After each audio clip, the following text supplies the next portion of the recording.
another movie I watched that I hadn't seen, and that was The Black Cauldron.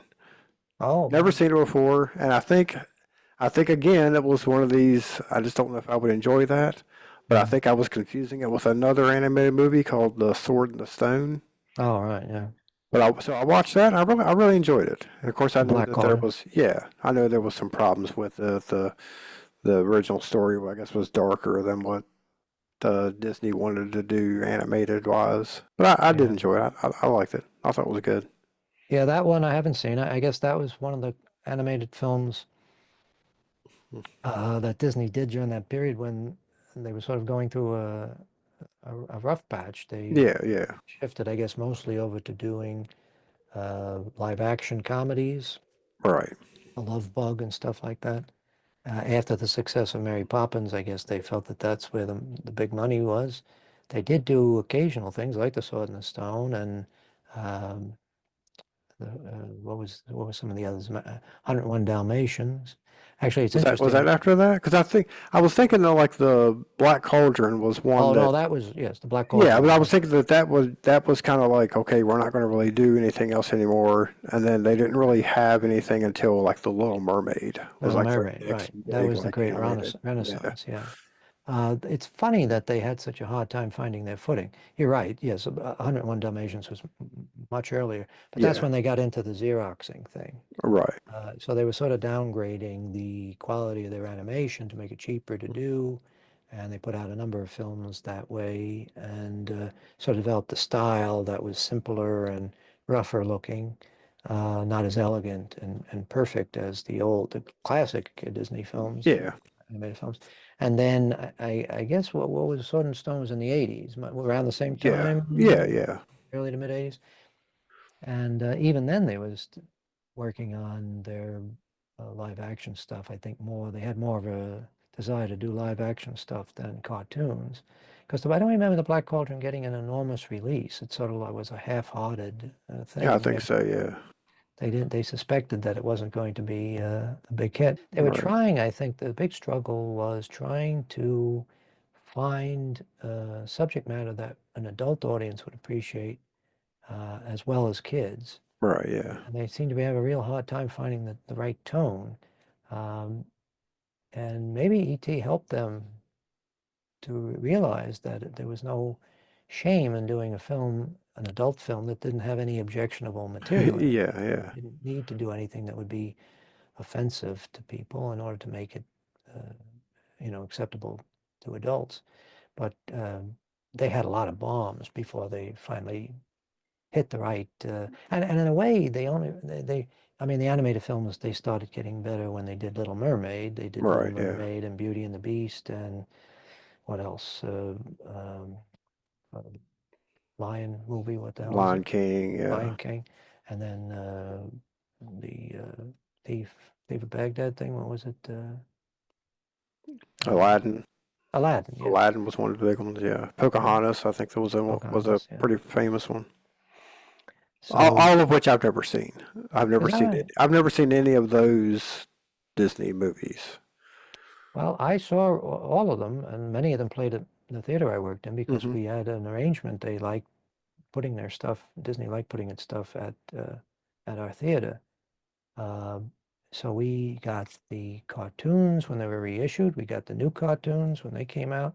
We got the Touchstone films, including Splash, which was, I think, the first time they had a really bona fide big hit with an adult movie, a Right. movie that Yeah. had a certain amount of adult content in it.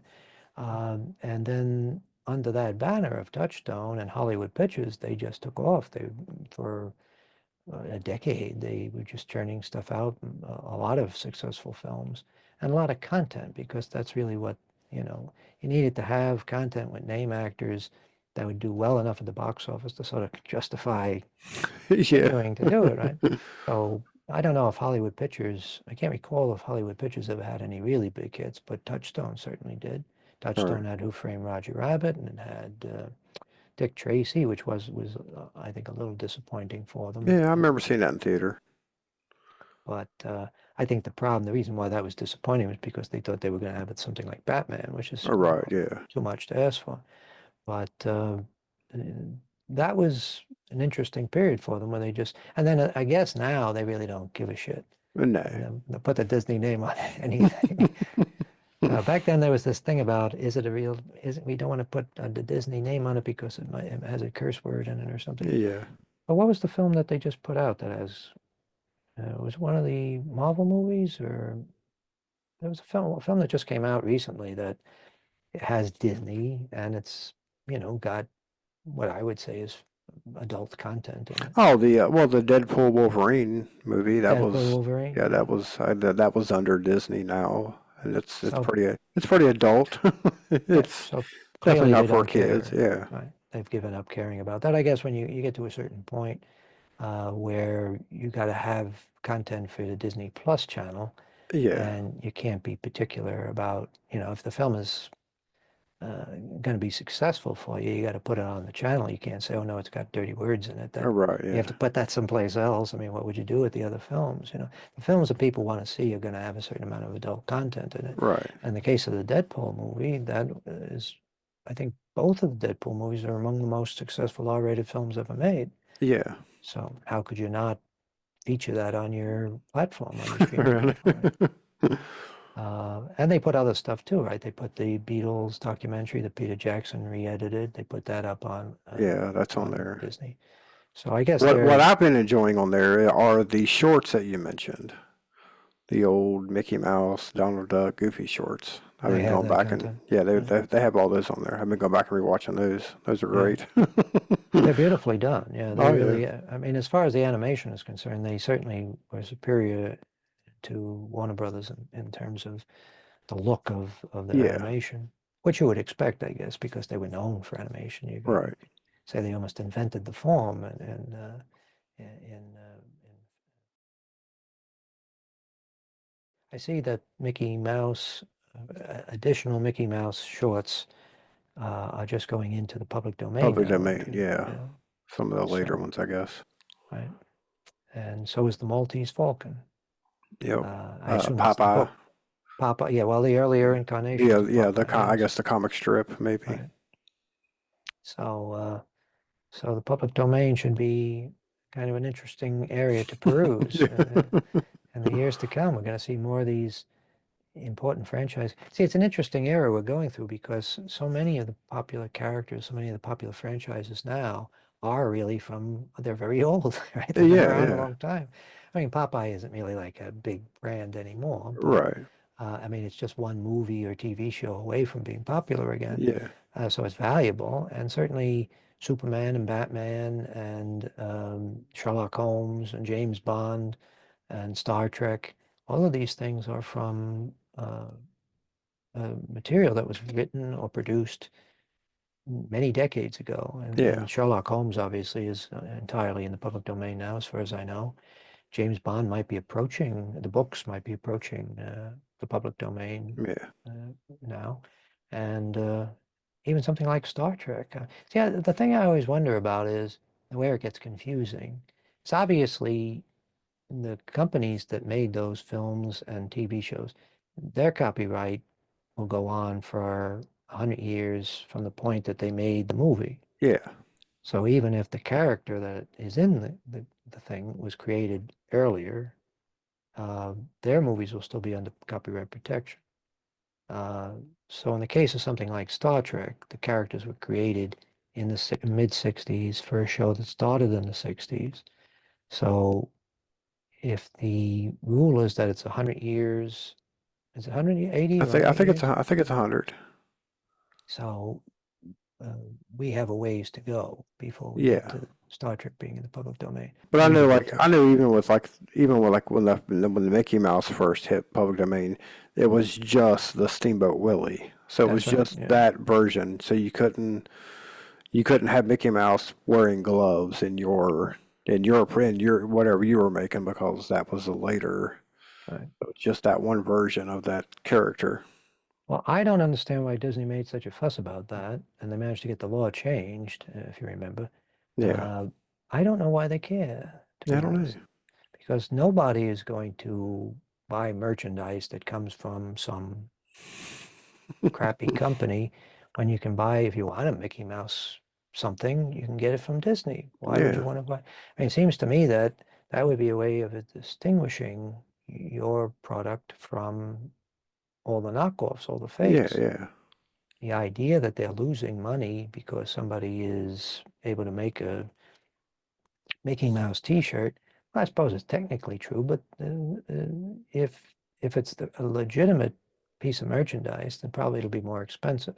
Yeah. And there's no way to know if somebody was willing to spend $5 for a T-shirt with, bootleg Mickey on it, would be willing to spend $30 for a real, Disney Yeah. approved Mickey Mouse shirt. And who the hell is buying Mickey Mouse shit anyway? Yeah.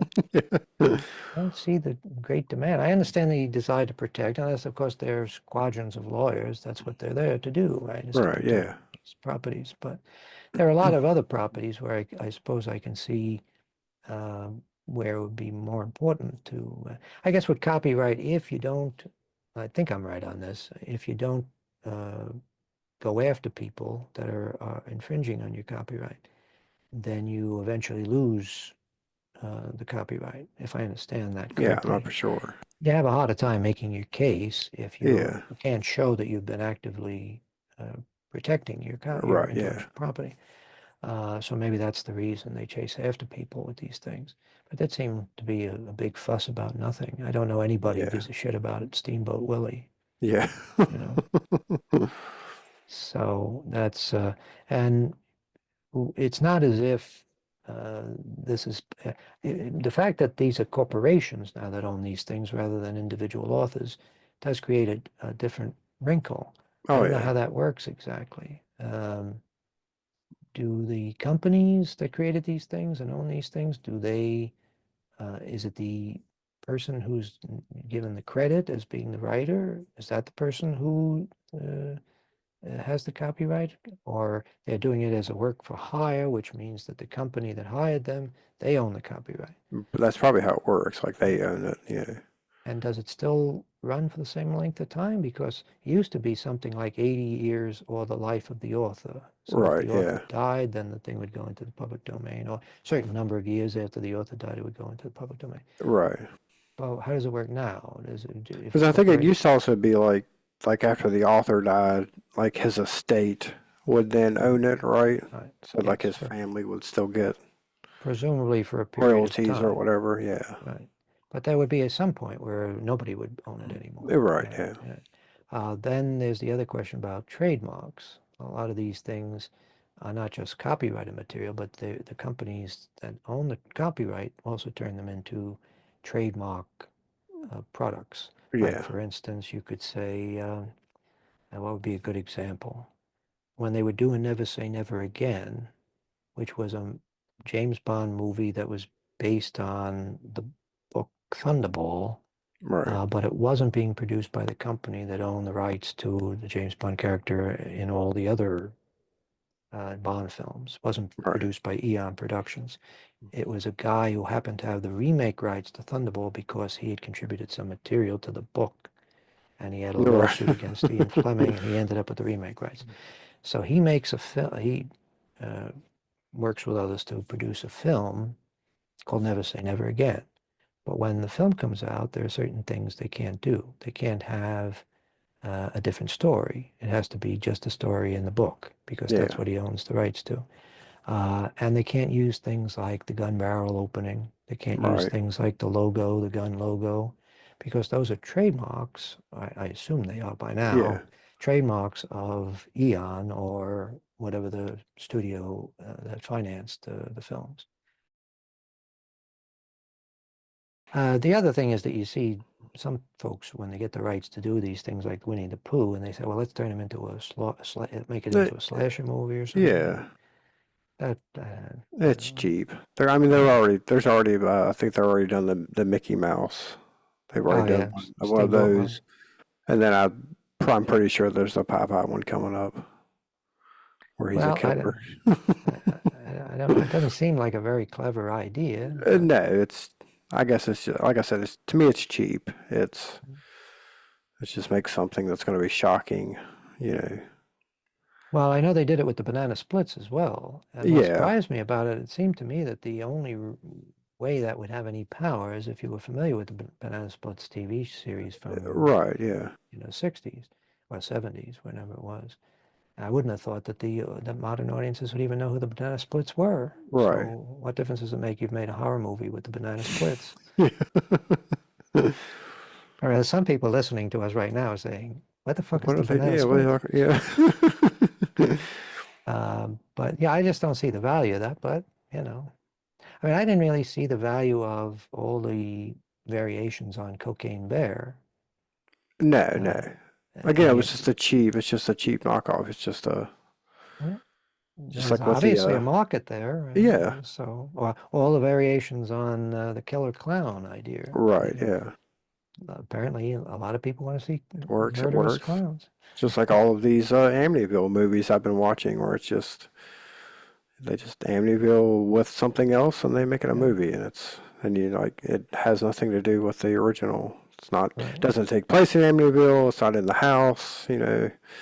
They've made it in some mansion in California they rented for the weekend, Yeah, and it there's a has lot of it's just instances of yeah. that sort of thing. Yeah.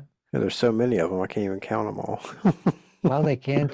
That's one thing they can't trademark or copyright, right? Is yeah, The Amityville. name Right. of a town can't be, just like you see that with The Exorcist as well, right? Right, yeah. It's been a, I imagine when The Exorcist first came out, they would have had a case. They could have said you're trying to confuse the public by putting out a similarly named product now. But Right, now you see a number of films that have exorcist or exorcism in the title, and no legal action seems to be made. right. But it may be that behind the scenes, they're paying off. They may say, well, we'll give you a few bucks. Yeah. Whoever owns the original property, you're not using it right now. You don't have any Exorcist movies. Although actually they did. They did have an Exorcist TV show, right? Was it Yeah. an Exorcist TV show or was it Yeah, a there movie? was, yeah. There was they had a TV show, yeah. And they had a movie as well with Ellen Y- Burstyn coming back. Yeah, yeah, that new one. Was that the movie or TV? That I'm a was little a confused. movie. That was a movie. There was a TV show that was, Was a TV I show as guess, well. in name only. But yeah, Right. but there was a sequel. It wasn't any good. Wasn't any good. It didn't do particularly well at the box office, even though No. they spent a fortune on it. But so they were doing those, and yet there were other companies that were able to come out with Exorcist in the name of their film, including, of course, Shock Exorcist, which is Yeah. one of the great cinematic masterpieces of all Oh time. yeah. Well, I mean, that's what that Asylum. That's what they're known for. Is a movie's coming out, so we're going to quickly make one and just Right, trying to. Transformers come out, so they came out with Transmorphers.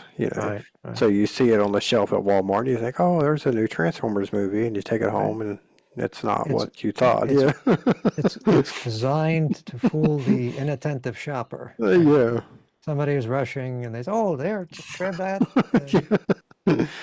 Well, I feel sorry for anybody who accidentally grabbed a Shock Exorcist, Oh yeah. Yeah. but I think one thing we can say about Asylum is that at least they're relatively decent productions. They Yeah, they usually try to have put effort into it. yeah. They're I mean, just they're fooling you with the terrible, name. Yeah, they're not right? good movies, but But they're at least good enough to run like on the Sci-Fi Channel, so they right. have a Yeah. certain amount of technical competence. Shock Yeah. Exorcist, I don't even know what that fucking thing is. I don't know if you ever watched Shock Exorcist. It's on I have TV. seen. Yeah, I have seen it, and it's takes place. It's not even in the ocean. It's in a lake, Yeah, and it's stock footage of just a shark, and then it's it really has nothing to do with it. Yeah. really does feel one of those things as if somebody said, really want to get my movie mentioned on Red Letter Media. Yeah. And that was the whole point of it. But that's one of the worst I've seen. But there's a lot of stuff that's pretty bad. Yeah. But it usually the asylum films manage to achieve some standard. I guess the folks that I assume they're still making those, they must be very happy anytime they hear there's going to be a big studio production of a public domain property. Right. Like when there's a big studio version of King Arthur or Robin Hood or something like that, they say, "Oh boy, We we can do can that. Yeah. we can do that. We don't even have to change the name, right?" Where it gets a little harder if somebody's doing like a Godzilla movie or a King Kong movie or something like that, because then they have to get more creative. All right. But Well, they actually got really creative with like when the Avengers came out, because you had the Avengers come out, and then there was a show on there's a TV show called Grimm, which was fairy tale characters, and they mixed the two. It was fairy tale characters, but they were like an Avengers team, and it was modernized, and it was like that was pretty clever. I guess so, yes. Yeah, it was horrible, but it was clever idea. We we've reached a point where we come to appreciate the cleverness of people who are making garbage. That's a Yeah, sign of the decline of Western civilization. right. Yeah, But I suppose there is something to that, right? I mean, that's pretty much what Roger Corman made a career out of. oh yeah, Was just making junk that was just slightly smarter and higher quality than a lot of the other junk that was being yeah. made. Slightly And more or less yeah, I mean expensive. there are other studios that do it also, and I'm assuming it's because a script gets shopped around to several studios, and they think, well, we don't want to make that, so then they it goes to another studio, and that's why you get Armageddon and Deep Impact in the same year Right, because right, Volcano and Dante's Peak, right. Yeah, it's because happened quite a few times. that one script gets shopped around, they decide not to do it, and then they think, well, we'll do it cheaper and we'll release ours first, and Right. so I mean it That's one of happens. the reasons why Spielberg for so long was so secretive about his films, because he knew that before he got out what he was doing, somebody would do a quick knockoff and Yeah, put it out before him, and that would hurt his film. I mean, um, usually they don't have to worry because usually the knockoffs are so terrible that, they don't really damage the bigger film. But I can yeah, imagine it being a problem. I think Rocket Ship XM, which I think has the title of being the first space travel movie of the modern, since the 50s, yeah, the first space travel movie from the US. I think there were some Soviet ones before it. But Rocket Ship XM was a low budget film that was rushed into production to get it out before Destination Moon, I think, which was a right. big George Powell production. So that's pretty common practice going back, for a long Yeah, time. What I always feel when I see these things, I think to myself, isn't it sad that people bother with this? I mean, is there really that much money in it? Is it such a sure thing that if you do a bad version of something that you're going to make a ton of cash? Or is it yeah, simply a question of the craftsman involved say, well, I get a check, I get a salary, no matter whether the film is profitable or not. right. I'll do whatever they ask. If Star Wars is the big thing now, then we'll have some silly, Italian ripoff with everybody running Right. around in shiny underwear, and we'll say it's like Star Wars. There'll be some goofy robots, and Maybe it was the third film in their three film contract, and and get this will get me out of a DC. that's right. Yes. Or somebody like Christopher Plummer, who's a wonderful actor, would turn up in something like it was a Star Crash, Yeah, which was a Italian ripoff of Star Wars, and you say to yourself, why would Christopher Plummer be doing that? But it was a check, probably a very yeah, substantial check. I guess probably. they Yeah, were following the idea of, uh, and I have to, I hate to give the Salkinds credit for anything, but I think probably it was Salkinds who were the first to say you could do things like Superman and you can raise the money to do them, as long as you had names like Marlon Brando and Terrence Stamp and who else was in that, Gene Hackman. Gene Hackman, right, and Ed Beatty and all those people. When you first heard, you say, Gene Hackman's in a Superman movie? Why would Yeah, that be? But on the basis of the name alone, they were able to secure a certain amount of financing. And as soon as you get a guy yeah. like Marlon Brando, Oh you're in yeah, business.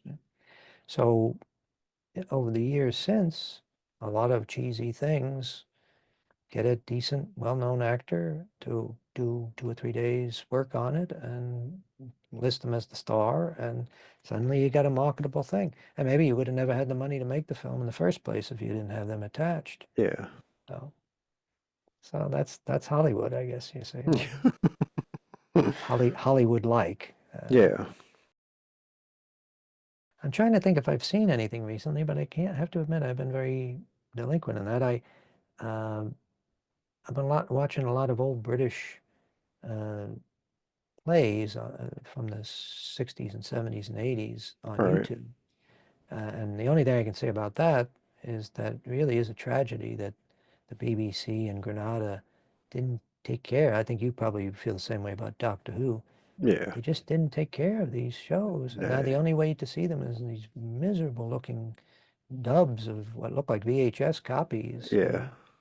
There was a wonderful show that I think was done for the BBC uh, called The Expert. And it was the show that eventually, uh, I don't know, officially or just sort of unofficially, they made into Quincy. It was Right. a show about a guy who does forensic investigations, he's an expert on forensic medicine, and he does investigations into crimes. Great show. The only way you can watch it is this very low resolution thing that somebody's put up on YouTube. I don't think it's available anywhere else. And Yeah. quite a few episodes are missing. Nobody has any copies of them. And quite a few episodes are in black and white, even though it was a color show. And Yeah, there isn't I know a lot of the BBC shows that early on that were uh, filmed on tape to save money, they would just record over. right. So you lost episodes because they just recorded over Yeah. previous episodes to save money. What a tragedy, man. Yeah. And actually, to be honest, the decision to do some of these things on tape rather than doing them on film, I think that was a bad mistake. I know Yeah. that was the thing that they did, and it results in situations like a series like I Claudius about the Roman Empire, with people like Brian Blessed and Derek Jacobi and Patrick Stewart, a whole laundry list of people that you would be recognize. And this is one of their John Hurt, Yeah. but one of their first big things. Wonderful show, all shot on tape. Modern Right. audience wouldn't have any interest in watching it, right? Because modern audience looks at it and says, looks like a soap opera. Not Right. interested. Uh, the BBC, I believe, was the one that was behind the Louis Jourdan version of Dracula. Probably the best version of Dracula, Right. if you're just talking about faithfulness to the original novel. Shot partially on film, but partially on tape. So it just looks to a modern audience like, not a movie. And I couldn't Right. understand because I had such wonderful memories of that. And I tried to get it online on Amazon. There was a BBC DVD that the copies were still floating around. So I looked at the reviews and there were people saying, how could anybody say this is good? This is the worst thing I've ever seen. I thought to myself, what are they reviewing? They're reviewing the fact that it looks like a soap opera. Yeah. They're reviewing the low budget look of it because it was shot partially on tape. And I think to make matters worse, they would shoot the film stuff on 16 millimeter. Yeah. So there was I think that's how they nothing. do. I think that's how Doctor Who was filmed. All the Yeah.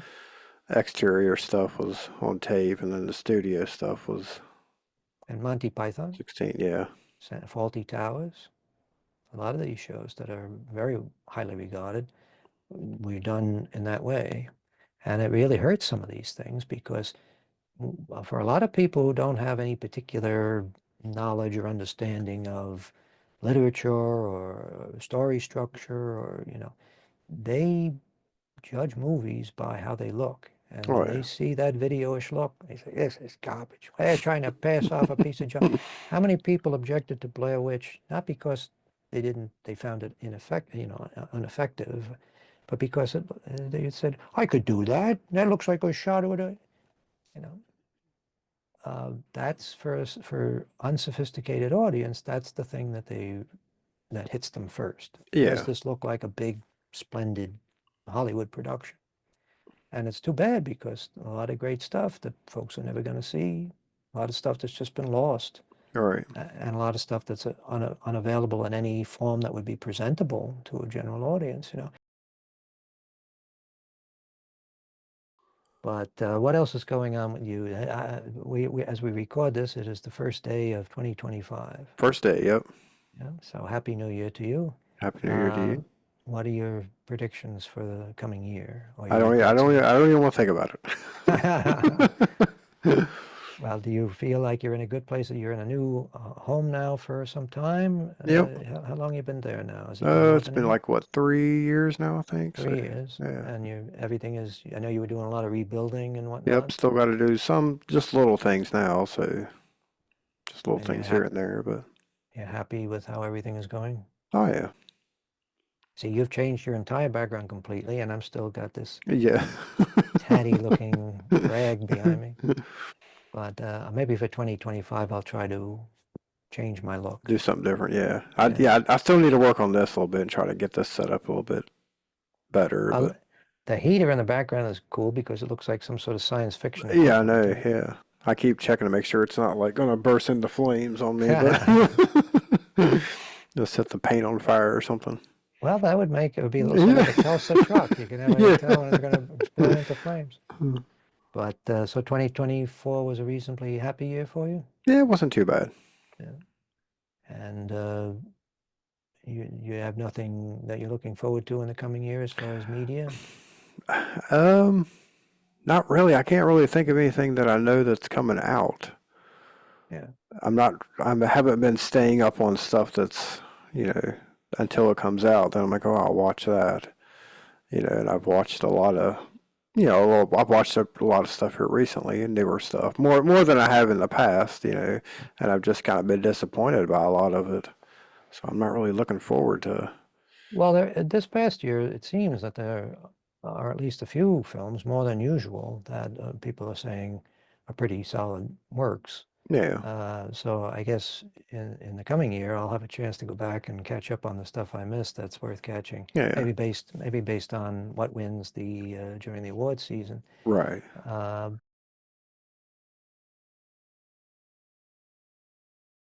but And uh, I watched the new Alien movie. I didn't Alien like it. Romulus, Yeah, I no, didn't it like it. doesn't. It was No. it was basically a remake of the first one with a younger cast, and they're missing the point on it, you know. Yeah. You know how the first one, when in that first Alien movie, when the movie opens, our characters are waking up from their cryo sleep, and we just kind of learn little things about them all through the picture. Yeah. This movie opens up with everybody giving exposition about who they are and what their past is. It's like, come on now, and it's just they miss the point. And again, it's just Yeah. it was just bad. Well, I haven't watched that film yet, but I know a lot of people are speaking well of it. A lot of Yeah, some of my friends said that they thought it was pretty entertaining. But when I watched the clips, and I just sometime I think somebody put that up on YouTube briefly. Naughty person put it up yeah, on YouTube, and I didn't watch it, but I just sort of scanned through it, and I yeah. saw the Ian Holm CGI, which looked Oh yeah, terrible. it was bad. And that doesn't really even make sense in the movie because in the first film, uh, Ian Holm's robot is not supposed to be known as a robot, right? Right. So if you made all the androids look the same, then it probably would get around that these are company robots Yeah. and, shouldn't trust Well, them. I think if I remember, I kind of didn't pay a lot of attention to it. Like I said, because I was already once we get to the exposition of who these people are, I was just kind of, I was done with it. But I think that the ship they're on, I believe, is the ship from the first movie.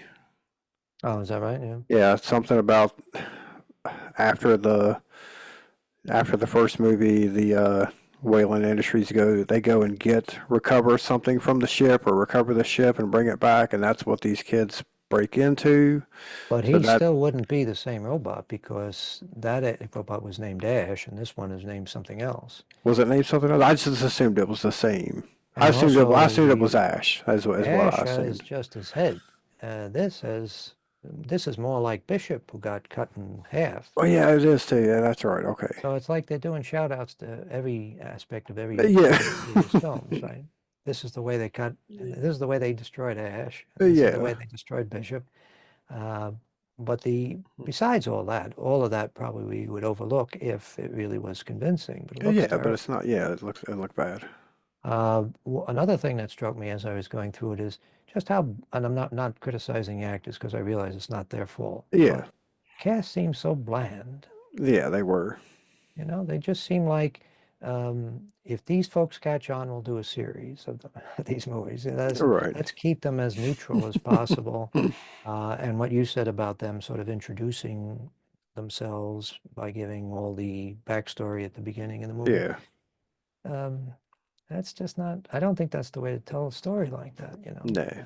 And I don't think it matters to somebody who's never seen the original films that you have all these callbacks to the other films, like one of the characters saying uh, something about you bitch, uh, Yeah.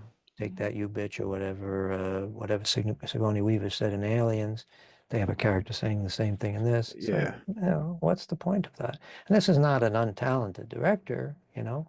Right. Why would he choose to do so many uh, uh, tributes to the previous Yeah. films? What's the point? All those films. See, this is the difference. Years and years ago, before home video, you could say there's a reason why you would want to do remakes and the reason why you want to do sequels and the reason why you want to do homages to old films because those films may not be available for people to Right. see. Yeah. So you have to do a new version and reintroduce people to these great ideas. But nowadays, everything's available, Oh always. yeah. I mean, we just spent more than an hour talking about a movie that came out in 1982. Probably looks better now than it did back when it was first released. Right. So why would you need another movie that does the same things that the other films have already done? Right. Especially, I mean, this looks like a course correction. They tried doing something dramatically different, which raises another question is if it's going to be different, why are you attaching it to Alien? Yeah. Right? If you have a completely different science fiction concept, why not just make a new movie? Right. Right? So it's a mystery. I mean, really, it isn't a mystery. It's all Yeah. about money, right? Right. Yeah. You know that name has some value. Obviously, in the case of Alien and Romulus, it paid off because that was a pretty decent box office success. Yeah. They're done pretty good. Yeah. And the last two weren't really that big No. at the box office, right? Prometheus and Alien Covenant Covenant. didn't Yeah. do too well. So I guess we're in the position of complaining about things when the audience has already proven us wrong. The Yeah. audience has already shown they're willing to go and pay money to Go and see it. watch it. Yeah. I even thought that the sort of vulgar nature or the obviousness of putting the face hugger on the poster, that's sort of a violation as well. That's, Yeah. in my opinion. Um, because in the first film, you have this sort of abstract thing, the egg, which The doesn't egg. really Yeah. even literally appear in the movie. It's just a sort of, it's symbolic of the themes of the movie, and it creates a Right. sense of intrigue. You want to see what that's about. In this, you got, you know, the alien face hugger on somebody's face. That's Yeah. the main image in the poster. Because that's what they think. This is what people want to see. I guess That's so. why they're coming to watch it. We've reached that stage where there's no point in being mysterious or subtle. You know, you just sort of you're at the head spinning and puking Yeah. stage, right? Like the Exorcist movies. You reach the point where we're not even making believe we're doing something new or original. Yeah. So that's kind of sad in a way. Yeah. But Now, I did watch the apartment. What was it called? Apartment A7, A27. what is that? The Rosemary's Rosemary's Baby Baby. prequel. It it was it was pretty good. Yeah. I didn't hate it. All right. It was a separate enough story, but yet still connected to Rosemary's Baby. That wasn't offensive. Yeah. Well, that's saying something nowadays. Yeah. Wasn't awful. It's pretty good. It's high Yeah. praise. Yeah. I guess it was just a matter of time. They were doing so many uh, variations on Rosemary's Baby and The Exorcist. There seemed to be so many different things being Right. planned or actually produced that eventually you figured they had to do something that would be worthwhile because they Yeah. actually did a whole series of a TV series of a remake of Rosemary's Baby, right? Yeah, yeah. I don't know how many Um, seasons it had, but Yeah, so you would have thought that they would have sort of said, "Okay, we did that, and let's go." But if they own the franchise, I guess they got to keep keep going. it And going. Yeah. it's nice to hear that they now the idea there is it's more like an anthology show where each room in the building has a different story. I didn't watch the show. I don't know Uh, what they were doing with it. Well, this one you did watch. Oh, What the was movie. Yeah, the movie was just it was just a prequel. It was Oh, a I see. So it ended with the first girl that I guess they were, she jumps out the window, kills herself, and then it ends. It pretty much ends. I think there was I didn't get to see it, but I think there was an after credit scene of Rosemary Guy coming to see the apartment. But it was Okay. basically the first, like another girl that they were trying to, impregnate with Okay. the devil baby.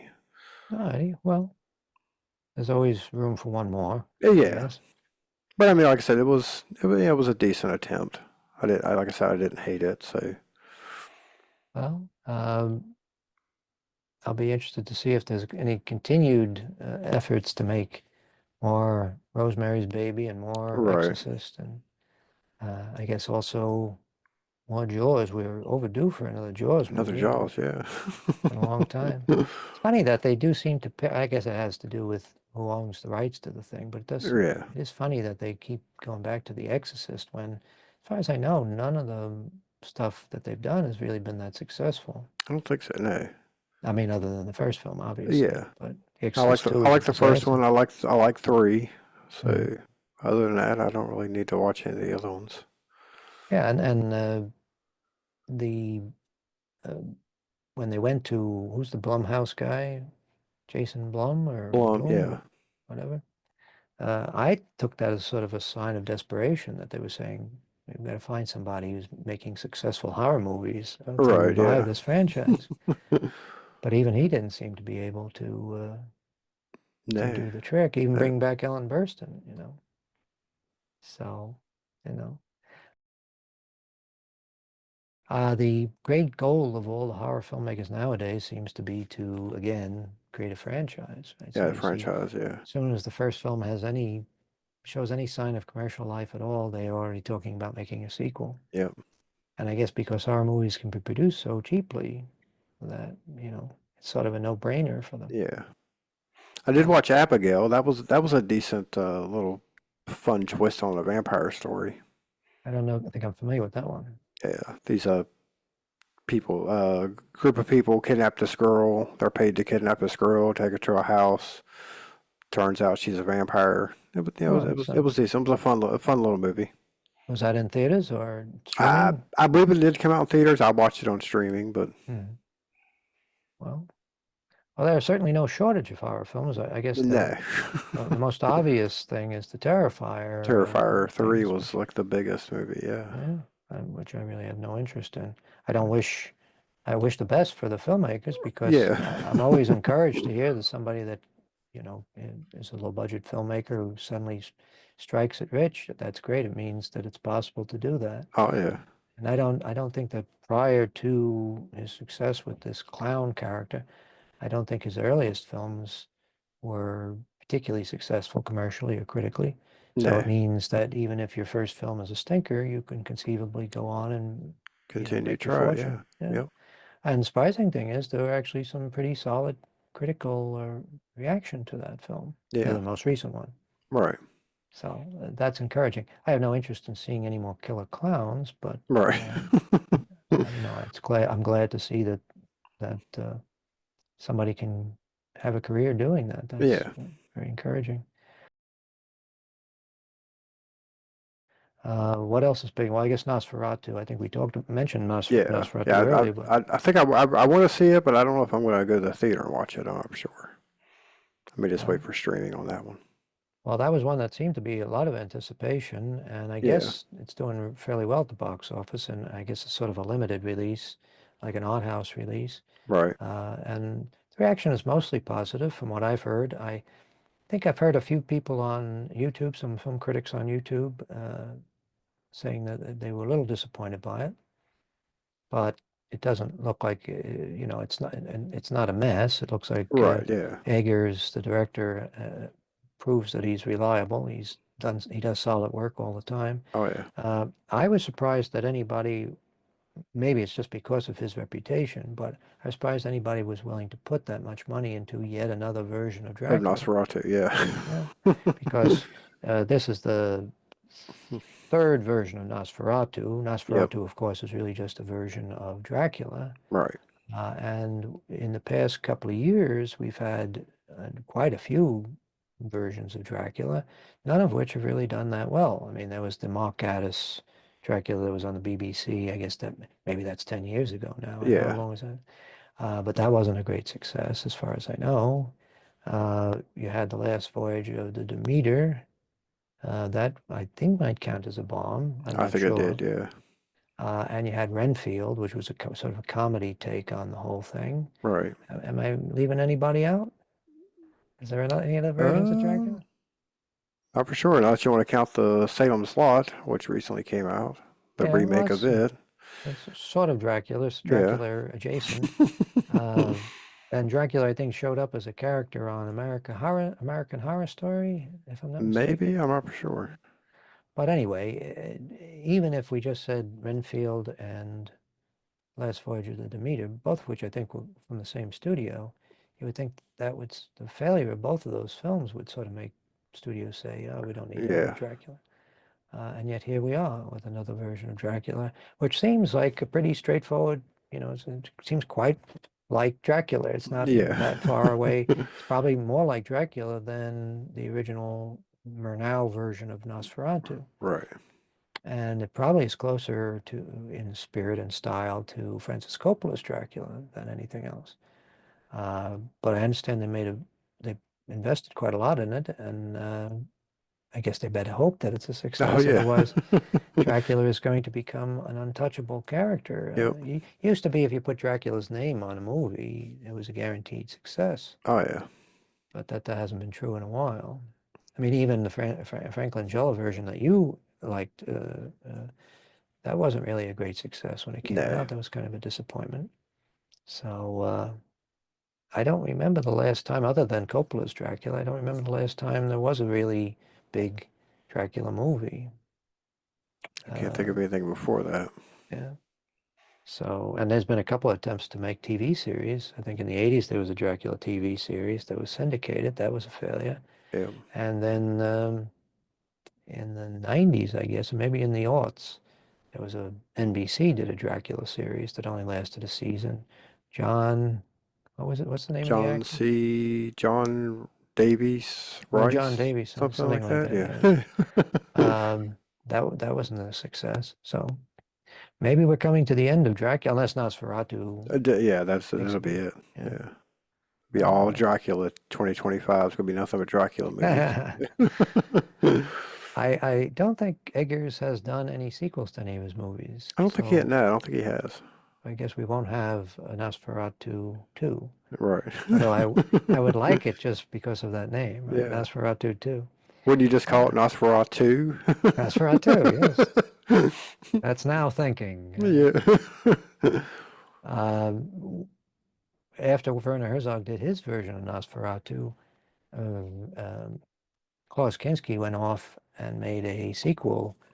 Dracula in It was Paris, not Dracula in Nosferatu Venice. in Venice, Yeah, yes. yeah, there you go. And Horrible, horrible movie. he had hair in that one. Yeah. So, and Dario Argento took his turn at Dracula Dracula with, 3D. yeah, that was with what's his name? Rutger Hauer. Rutger Hauer, right? So that's another version. Dracula turns into a praying mantis. Yes, the famous praying mantis scene. So yeah, he's been dragged through the mud Yep. on many occasions over the years. I always enjoy a good Dracula story, but we'll have to wait and see if Nosferatu is the one. Yeah. I'm not really fond of the Nosferatu look. I know some people are very impressed by that, but I don't like sort of bald, pointy-eared, Right. vampire. I guess this time they've added the additional extra touch of giving him a mustache. I think so, yeah. So that shows some originality, I guess. Yeah, You like, I haven't seen the that new Salem plot yet either. I know that they went with that same look in the remake. they did? Yeah. Oh, yeah. Well, I guess they were sort of obligated to, right? Because a lot Yeah. of people probably remember the TV series more than they remember the book. The book, yeah. Or And even they already, or even the return or the remake that they done Rut, with Rob Lowe. and Rutger Hauer again, Yeah. right? Yes. So Rutger is, I guess, the person that's benefited the most from the interest in vampire Yeah. stories. But yeah, they tried a regular looking vampire in that, and that wasn't a success. So I Right. guess they went back to the Orlok like vampire in this Yeah. in the new version. I was surprised that that didn't get a better reaction, but I mean, I haven't seen it. It's another movie I Yeah. haven't seen. But just from looking at the trailer, it looked like it was pretty carefully made. It looked like it should get some credit just for production value. Right. But all of these big budget horror films have this problem. They're all shot on digital video, even whether it's 4K or 10K or whatever K they're up to now.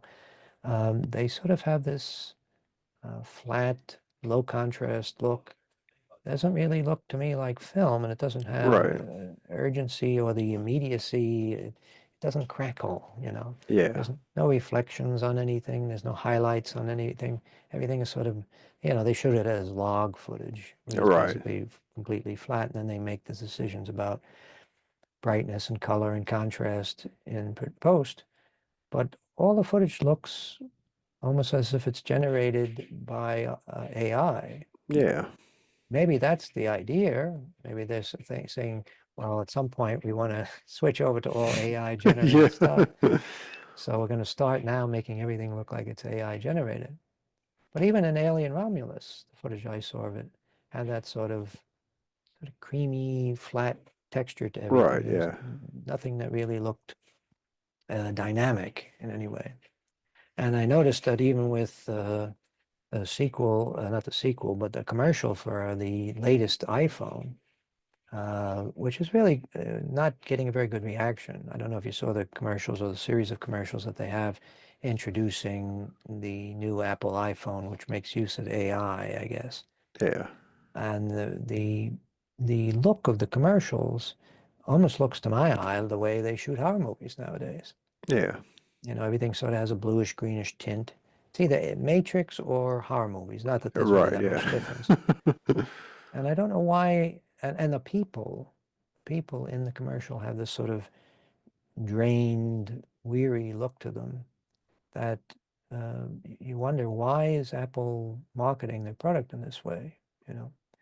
Um, but they know better than I do what works, so Right. maybe that'll turn out to be Yeah. what people want. People want to live in this sort of green blue world where everybody's sort of pasty skinned and looks like they just are exhausted with life. Yeah.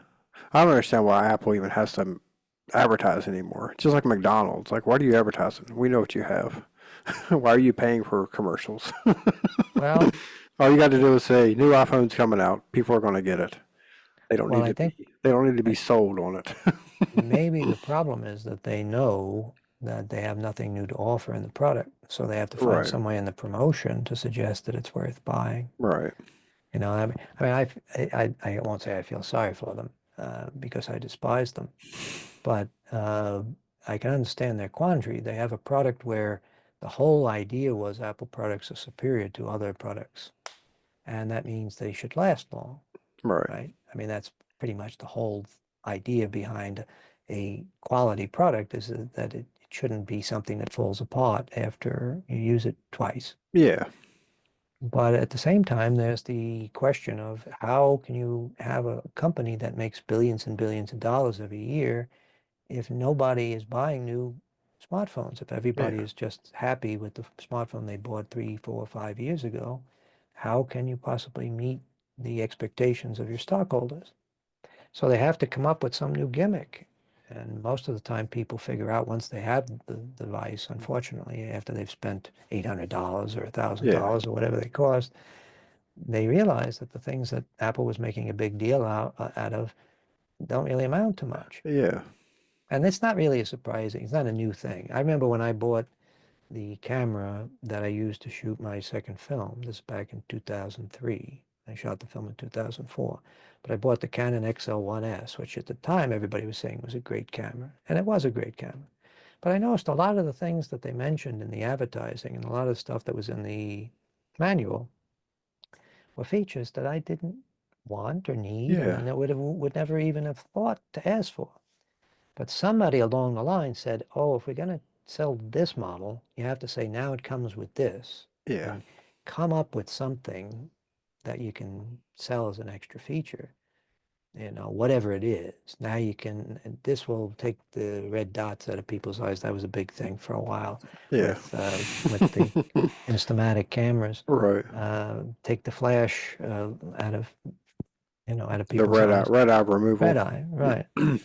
That sort of thing, that sort of little technological touch that nobody really cares about, that much, but it's something we can promote.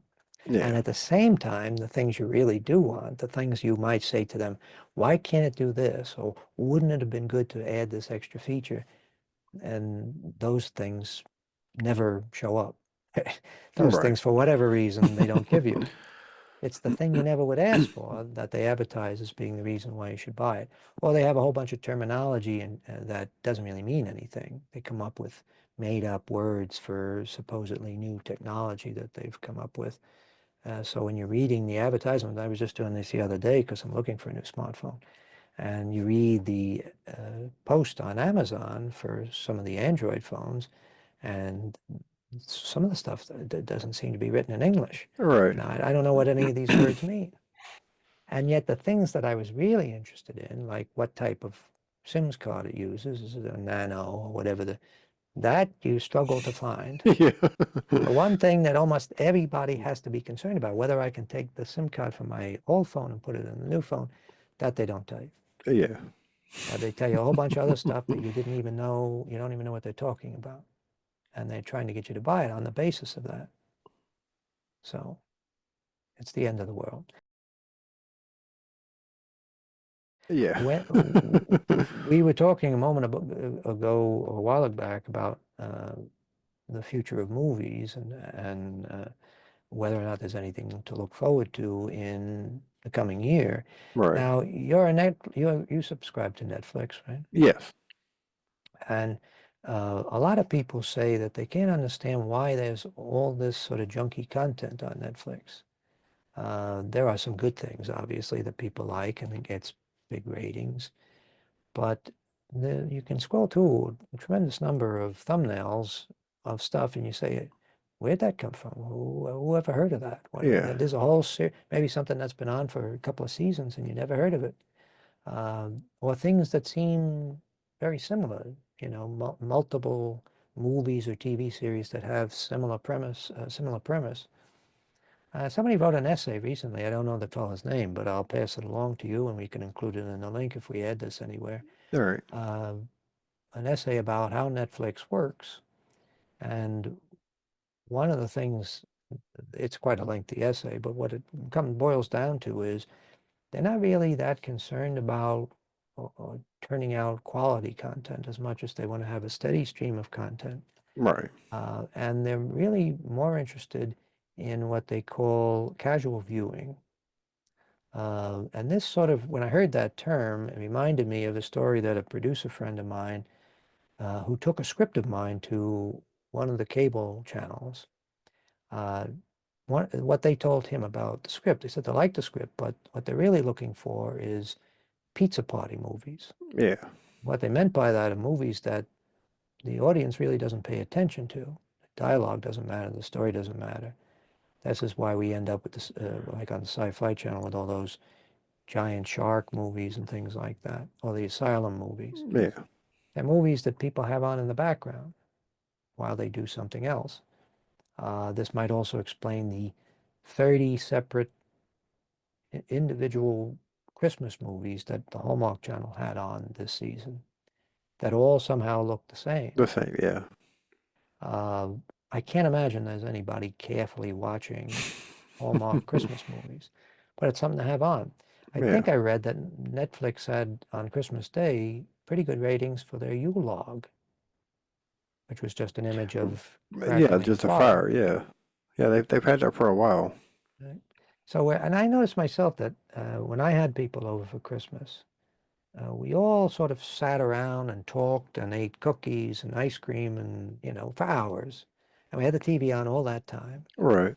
And the only stuff we were watching were those type of things, like the fire or somebody who had created a AI image of a snow falling or something, or Yeah. a cat sitting while some gentle jazzy Christmas music was playing. Right. And that represents sort of a new thing, right? The TV as sort of music. And it's surprising, maybe not surprising, but troubling that Netflix now apparently quite a bit of their content is just meant to be that. In the Because, background, yeah. right? And their actual concern is not ratings because they don't release the ratings, right? We pretty much have to guess. I know Nielsen has a way of estimating ratings of streaming shows, but Right. Netflix itself doesn't tell us. We have to rely on them if they say a show has been a big hit or a movie's been a big hit. We have to trust them, and we don't know how long somebody has to watch a movie before that's counted as a Count it as a, view, yeah. right? Could be a minute, 30 seconds. But their real concern is the stockholders, I think. They're more Right. concerned about whether or not uh, Netflix can show that their subscriber numbers are going up, or at least they're maintaining, because they want to make sure that the stock value doesn't drop. So the content really isn't that important, you know. They have to, from time to time, get some decent filmmakers to make some good movies. They'll get a Martin Scorsese in once in a Yeah. while to do something. But the bulk of their content is stuff that probably most of the people on the planet have no idea what it is. They've never Right. seen it, never heard of it. And as I say, we don't know if anybody's actually watching any significant amount of this stuff. And even if the people have it playing on their TVs, we don't know if they're watching it. Yeah. They're doing something else. I mean, I remember hearing years ago that broadcast television, they always had this thing for the primetime shows that you couldn't have silence. There always had to be something, some Right. audio, because they knew a lot of people were doing other things while they watched television. And they knew that a lot of people would be busy folding their laundry or whatever, and they would be listening to the dialogue. And if the dialogue stops, then that disrupts the experience for the person. Right. Uh, so Netflix seems to be heading in the same direction. They're creating a product that can sort of be on in the background and can sort of be viewed without anybody actually watching it. So I don't know where that leaves us, but uh, interesting times. Yeah, it might be why they cancel a lot of their series. Like after one season, you always see Right, it like, oh, this was a popular show, and they canceled it. yeah, Yeah, they don't have to put money into it. They can just start over with a cheaper show and right. replace it. Well, one assumes that if a show actually is a hit, first of all, they own all the shows, so Yeah. if anybody wants to see the old episodes, they can go back. They have to go back and watch it on Netflix. But at a certain point, is there any reason to produce new episodes? If you Right. already have 2 or 3 seasons of something that's been a success that you can run forever, why continue to pay more and more and more for the actors and all the other creative people when you don't need to, and there's Right. no value? Because it's almost certain that if the show is a success in the first and second season, then in the third season, it's going to be somewhat less of a success because it's probably not going to be as good, right? They're going to run out of ideas. Right. I don't know where Stranger Days, is that the Stranger big hit? Things. Stranger Things, yes. I don't know where that stands in popular estimation. Is that still, It's. uh, I think they got one more season going to come out. and is it still being well received? I don't really pay I'm attention. not for sure. I Yeah, stopped watching it a couple of years ago, I guess. yeah. Well, that seems to be the trajectory of a lot of streaming shows, and probably was true of cable, sort of the uh, quality cable shows back in the day. That show would start out, and there would be something interesting or original about it, and Right. it would be everybody would say it's the best thing that's ever been done on television, right?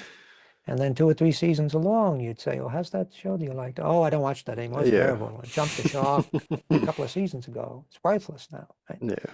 So somehow something that was the greatest thing on television, now it's worthless. Right. What does that mean for all the episodes that you like? Do you ever go back and enjoy the seasons? And you really can't, right? Because the way they do shows now, it's a continuing story. Right. So if you know the end of the story is no good, you're probably less inclined to go back and To go back watch and the early rewatch it. Yeah. episodes, unless you're a complete fanatic about the show, right? Yeah. But I mean, that does seem to happen a lot, or maybe it's just my perception. I don't watch any of these shows because I Yeah. don't like continuing stories. I like standalone episodes, you know. I think that's part of the craft. You know, I think all that talk about, oh, it's a novel. You know, it's like in a novel form. It's not a novel. A novel, when the writer's sitting down to write it, whether it's a small novel or a big novel, they know the beginning, the middle, and the end. They know Yeah. where they're heading. And it's done in a certain way because there is a certain point that the novelist wants to drive home. With streaming series, they tell a continuing story, that's true, but it's not a novel. It doesn't have any ending in sight, right? I mean, they have a vague idea of where they may end up, but it'll change from season to season depending on which actors don't come back or what changes they may need to make in response to decline in the ratings. So really, it's more like a soap opera. Nobody ever Yeah. said that soap operas were like novels, right?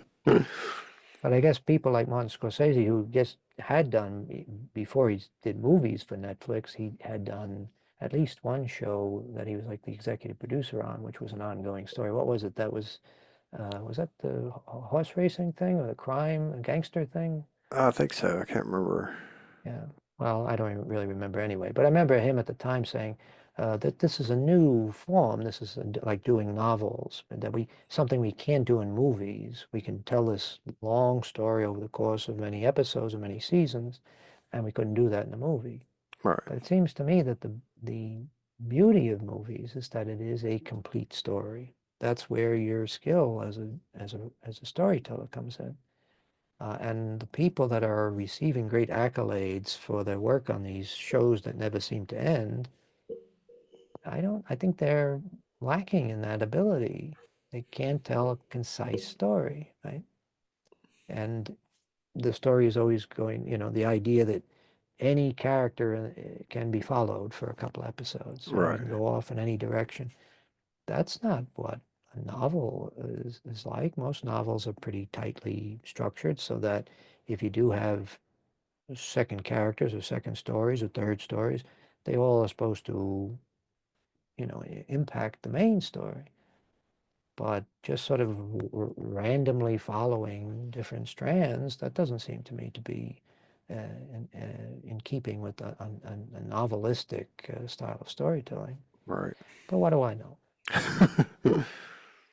Anyway, people may be getting tired of all of that, and I think probably from the industry standpoint, it's clear that a lot of the folks that were concerned when Kevin Spacey made that original press conference appearance where he said how Netflix was going to be the new wave, that's a show like House of Cards, was going to show that people don't want to wait. They want to get all the episodes right in one dump, you know, Yeah. and watch them all in one fever dream weekend, sitting, stuffing yourself with junk food while you glare at the TV for the 15th or 16th episode of some show that you claim you like, but probably getting sick of by that Yeah. point. And it turned out that that really wasn't good for the industry, and it wasn't really good for the viewers either, because the appeal of getting something you like delivered to you every once in a while is lost when you can get the whole fucking season dropped on Yeah. you in one lump, on one day. And then it feels like an obligation. Like you Oh have yeah. an obligation to go through all this stuff because you said you liked it. Well, here's more of it, right? So we started to see some of the shows going back on a schedule that was a little closer to the way broadcast TV used to do, Yeah. Once a week and right? Which makes more sense to me because it gives you the ability to gauge what the audience reaction is to the work you're doing, right? right. But anyway, have we exhausted every conceivable topic? I think we have. Are you working tomorrow? You Now I'm off tomorrow. I go oh, back you are. Friday. Yep. I go Okay. back Friday.